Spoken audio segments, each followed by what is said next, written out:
ఎవర్రా జై తెలంగాణ అనేది దమ్ముంటే రెండు రాని తుపాకీ పట్టుకొని బయలుదేరినాడు. అటువంటి వ్యక్తి రాష్ట్రానికి ముఖ్యమంత్రి అయ్యే కదా అని నేను అసెంబ్లీలో కూర్చొని నా మనసులో కొద్దిగా బాధపడ్డటువంటి సందర్భం. బట్ ఏదైనా ప్రజలు గొప్పవాళ్ళు, కాలం నిర్ణయిస్తారు. ఈ షాద్ నగర్ నియోజకవర్గం కూడా నిజంగా నేను ఇంత పెద్ద ఎత్తున మీరు వస్తారని అనుకోలే. మా అంజన్న నువ్వు వస్తేనే మీటింగ్ పెడతా అన్నాడు. నువ్వు వస్తావా రావా అన్నాడు. ఇక మా పటేల్ చెప్పినాక రానా తప్పకుండా వస్తా అని చెప్పిన.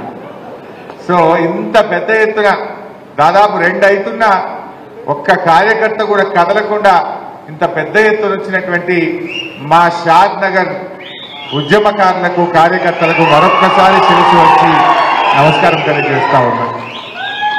నిజంగా షాద్ నగర్ నాకు బాగా సంబంధం. ఆనాడు ఉద్యమంలో చూసేవాడిని. తెలంగాణ ఉద్యమానికి శక్తినిచ్చిన నియోజకవర్గం, పోరాట స్ఫూర్తిని చూపిన నియోజకవర్గం ఈ షాద్ నగర్ నియోజకవర్గం. ఆ రోజుల్లో ఎప్పుడు హైదరాబాద్లో కార్యక్రమాలున్నా ఇక్కడ నుంచి ఎంతో మంది మరి అక్కడికి వచ్చి తెలంగాణ భవన్లో కానీ, జలదృశ్యంలో కానీ, ధర్నాలలో కానీ, పోరాటాల్లో కూడా గొప్ప స్ఫూర్తిని చూపినటువంటి కార్యకర్తలు ఈ షాద్ నగర్ నియోజకవర్గంలో ఉన్నారు.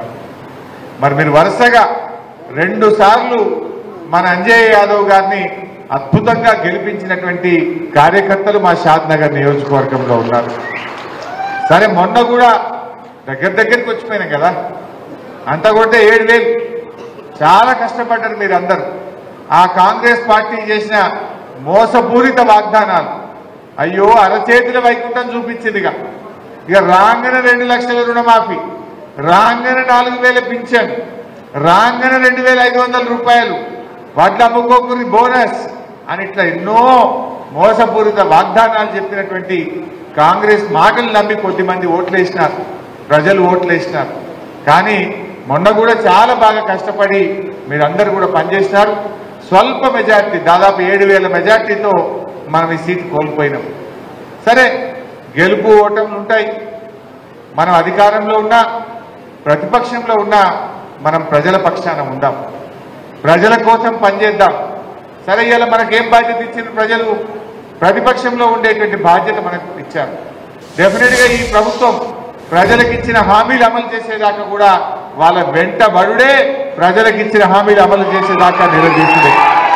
ఎక్కడ వదిలేదు లేదు, అసెంబ్లీలో వదిలేదు లేదు, కింద గ్రౌండ్లో కూడా వదిలేదు లేదు, ఎంబడబడుడే పడుడు. మీరు కూడా కార్యకర్తలు ఎవరు అధైర్యపడకూడదు. జర నా ఇల్లు ఇదికే ఉంటుంది.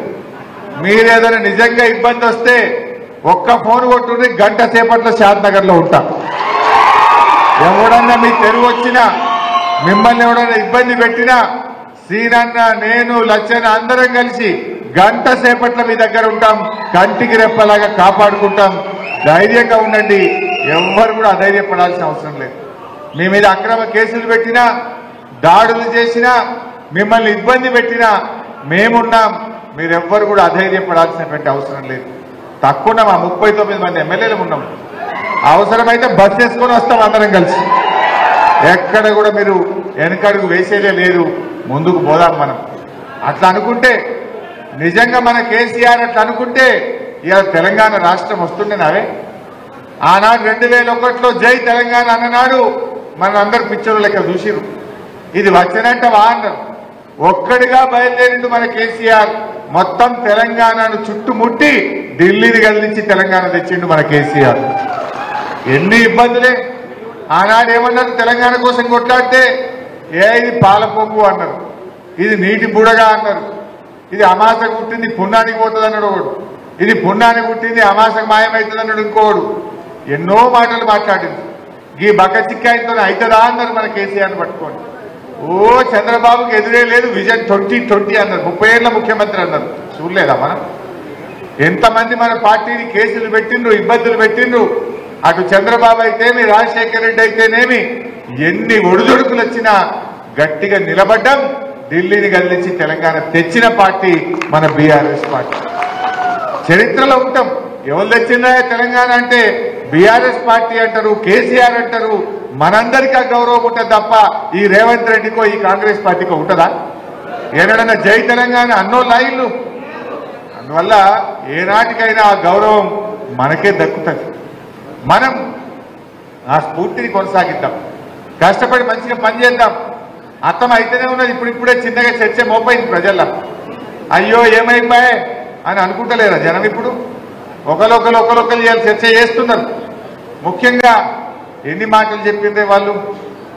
ఈరోజు నా దృష్టిలో అయితే మనకు చిన్న స్పీడ్ బ్రేకర్ లాంటిది. రోడ్డు మీద పోతుంటాం, స్పీడ్ బ్రేకర్ వస్తే ఏమవుతుంది? బండి కొద్దిగంత స్లో అవుతుంది, దాటినాక పికప్ అవుతుందా లేదా? మనం కూడా